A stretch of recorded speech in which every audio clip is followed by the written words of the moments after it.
27, Yes. if William Ruto's main competitors are going to be Matiang'i and Natembeya, Yes. we can take a holiday. Why? You know, Yes. Natembeya is my competitor. Yes. You know, Natembeya and I, we all have ambitions to inherit the remains of the Mlembe nation when Wetangula and Musalia retires. Yes. The kingpin. The only difference is that Natembeya he want to jump the queue now. Okay. He's supposed to queue behind me, and his approach is that he want to jump now.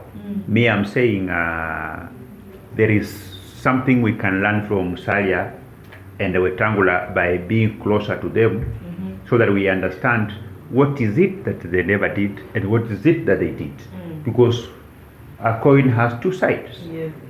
So I can learn on it and stand on their shoulders and be able to see as far as where both two of them eyesight reaches and add mine, so that at least I can see far than where the two leaders saw. Okay. Natembeya wants to jump the gun. But I want to tell you, I want to pose you a very simple question. The type of political muscle that have grown politically from 2017 to date across this country. Yes. You want to compare me with George Natembeya? Stop confusing the arrogance to political kingpinship. Get the point? Yes. They are not more than 3 people in our country who can pull a very huge crowd on a very short notice. Natembeya is not one of them. Forget about the crowds that he has been hoodwinking Kenyans to think that he has been pulling. He has not been pulling any crowd. What he has been doing is that he has been hoodwinking the people of Trans Nzoia to come and collect sachets of free seedlings. And those women who will come to collect the seedlings, they will come in by 8 a.m. in the morning. There is an advanced team of George Natembeya that will come to take these women through a rigorous exercise akin to paramilitary training, practicing tawe for like 2 hours. Then the guy will arrive by about 1. Yes. Yeah. Now to preside over that paramilitary exercise associated to tawe by closing their hands, tawe for another 30 minutes. By the time when these women are now given this 2 kg sachet of free seedlings and they are going home, Yes. they are nursing their ribs. Some are very tired, are even sick. You know, I am the only leader from Western who can show up in a market and I pull a crowd of 10,000 people. It is Without true. notice. You know, let me tell you, kingpin don't announce that I'm the kingpin. He don't announce. Natembeya is not. Have you ever seen him come to Bungoma? I saw him one day and I even told him even heavy breathing is not welcome here. You know, and I left with the people. I am the only measure of a kingpin of Western Kenya is that person who can pull a crowd away from Raila Amolo Odinga. Yes. When Raila Amolo Odinga had a meeting in Bungoma, I showed somewhere on a roof and the people followed me. If that is what makes a kingpin, then the kingpin is Didmus Barasa, not George Natembeya. George Natembeya is the only thing that I can't compete with him is the arrogance. Yeah, and of course, a while back we saw Honorable Peter Salasia, MP Mumias East, on a motion of Ondoa ODM in a Western region. tour, and we saw him in your constituency, Kimilili. How are you sitting down with that, with the motion of Ondoa ODM in Western region? People have different approaches to what they want to achieve.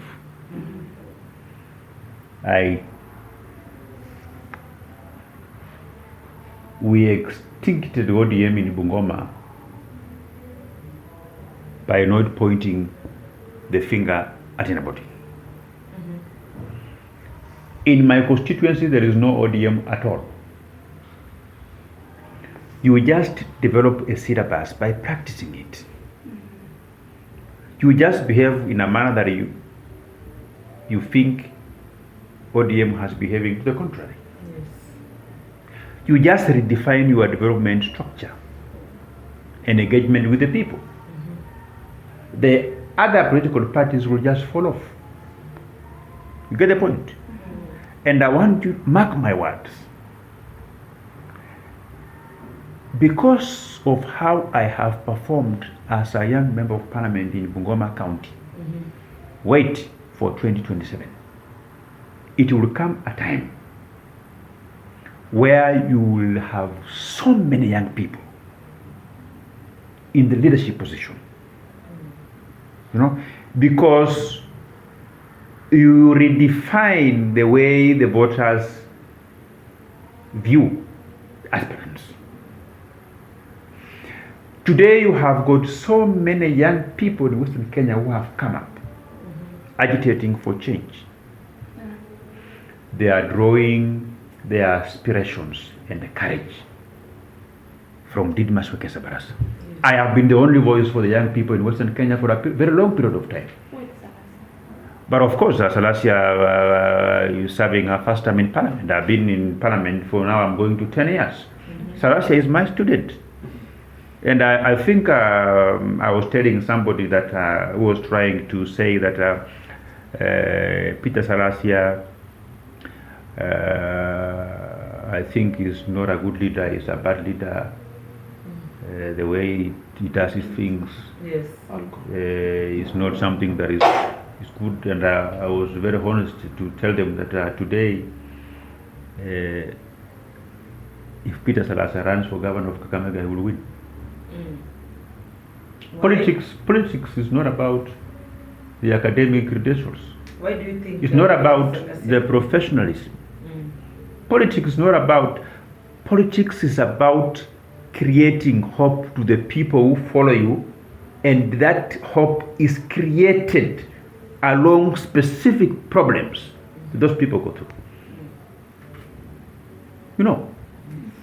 That's what makes a difference. And I think Kenya as a country, as we speak today, it is drifting away from these leaders who come speaking very good English, behaving like motivational speakers, fashioning their speeches along fantasy and theoretical stories that do not resonate well with the people. And it's drifting towards individuals like Didmus Barasa, like Peter Salasia, like Mike Mbuvi Songo, people who fashion their way of doing things to that specific situation that is burdening a local mwananchi. The local mwananchis are being burdened by very small things. They are not being burdened by these very huge stadiums. You may go even to an area where people don't require a huge market because it's an open air market. They all require cabro and wash facilities where they can parade their wares and sell their things. That is exactly why Kamala Harris lost the American elections to Donald Trump. While Kamala Harris appeared an international and national figure, an international leader, speaking about international policies that will unify the whole world, Donald Trump had done a little bit of research to understand that the problem for American people is lack of unemployment, because the people who have dominated the employment opportunities are foreigners from different parts of the country, and the guy just refuses to be walked into those long debates that are very exhausting into just making one statement. When you elect me as your president, all those foreigners, I'll put them to the next plane back to their country, and the America will be back for Americans. The jobs will be available.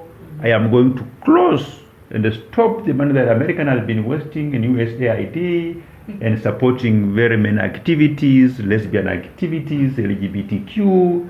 That money will be closed and will be available for the American people, and he won. So Kenya as a country, from where we are today,